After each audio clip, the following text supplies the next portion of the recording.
क्या वास्तव में इस दुनिया में ईश्वर है? अगर है तो हमारे बुलेट बाबा बता रहे हैं कि ईश्वर को किस रूप में पाया जा सकता है। आइए इस वीडियो के अंत तक बने रहिए और देखते हैं कि ईश्वर को किस रूप में देखा जा सकता है और पाया जा सकता है। सीताराम। अवध धाम से हम बुलेट बाबा जी महाराज।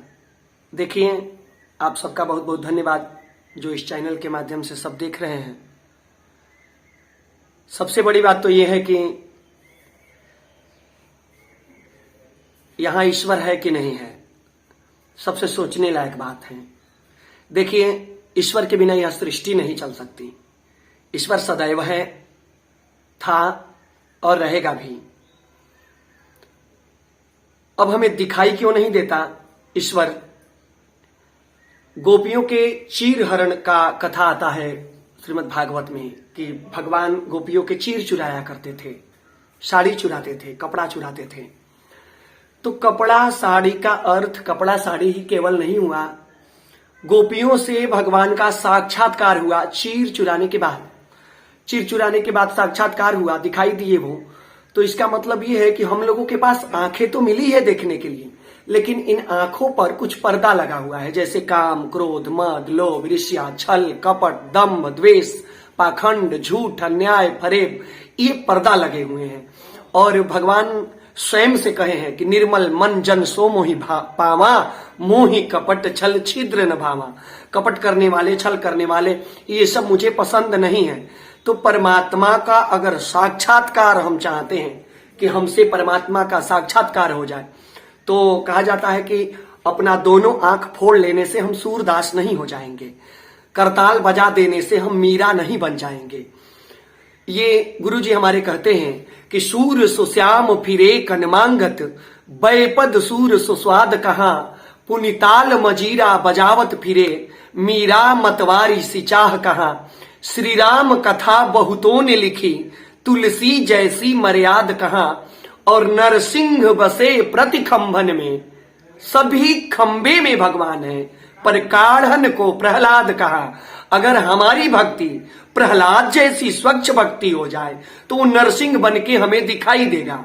और हमारी भक्ति में अगर प्रहलाद वाला प्रेम नहीं मिला, मीरा वाला प्रेम नहीं मिला, गोस्वामी तुलसीदास जी वाला प्रेम नहीं मिला, तो ना तो हमारी रामायण सुप्रसिद्ध हो सकती है, ना तो हम सूरदास जी सुप्रसिद्ध हो सकते हैं सुर बन के, ना ही तो करताल बजा देने से मीरा हो सकते हैं, और ना ही तो डुप्लीकेट भक्ति दिखा देने से नरसिंह को प्रकट कर सकते हैं।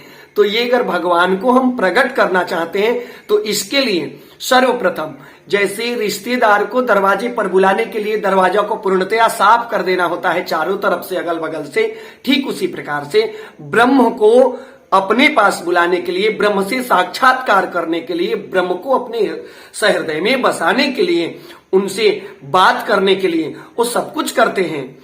भगवान कहा गया है कि बिनु पग चले सुने बिनु काना, कर बिनु कर्म करे विधि नाना, आनंद रहित सकल रस भोगी, बिन बाण युवक ताबड़ जोगी। भगवान का आंख नहीं है देखता है, मुंह नहीं है बोलता है, जीवा नहीं हर चीजों का स्वादासन करता है, कान नहीं है सुनता है, पैर नहीं है बड़ा दूर तक चलता है, हाथ नहीं है हर कर्म करता है। तो भगवान निराकार भी है और कभी कभी वक्त पड़ने पर बांसुरी भी बजाता है, महाभारत का देखरेख भी करते हैं। इसलिए भगवान है और सर्वथा है। उनको बुलाने के लिए अब हमें अपनी राक्षसी वृत्ति का त्याग करके, अपने दुष्प्रवृत्तियों का त्याग करके और स्वच्छता में पूर्णतया बदलना पड़ेगा। अगर हम बदलते हैं तो परमात्मा से साक्षात्कार होगा, इसमें कोई संदेह नहीं है।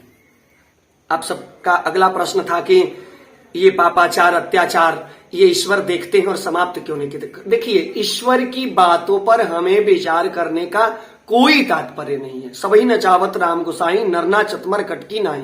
प्रारब्ध के अनुसार मानव जन्म लेता है, गर्भ से प्रारब्ध के अनुसार जन्म लेता है, और अगर प्रारब्ध में उसके विकृतियां समाहित है तो ये देखिए, गर्भधारण जब माता जी गर्भ धारण करती हैं, अगर उनके वृत्तियों में, उनके भोजन में अगर विकृति नहीं रही, उल्टा सीधा भोजन नहीं रहा, स्वच्छ भोजन रहा, सुंदर भोजन रहा, तो सुंदर कर्म करने वाले संतति का उत्पत्ति होता है। और जब भोजन में गड़बड़ी होता है, भोजन बेकार हो जाता है, मांस मदिरे वाला हो जाता है तो उस गर्भ से संतान भी ठीक राक्षसी वृत्ति का होता है। और जब वो प्रकट हो जाता है तो वो तो बढ़ेगा अत्याचार, और अत्याचार बढ़ना ही भगवान का प्राकट्य का कारण होता है। बढ़ाता वही है और मिटाता वही है। इसलिए भगवान सब कुछ है, सर्वथा उसको मानना चाहिए। भगवान करता और कराता दोनों है। धन्यवाद महाराज।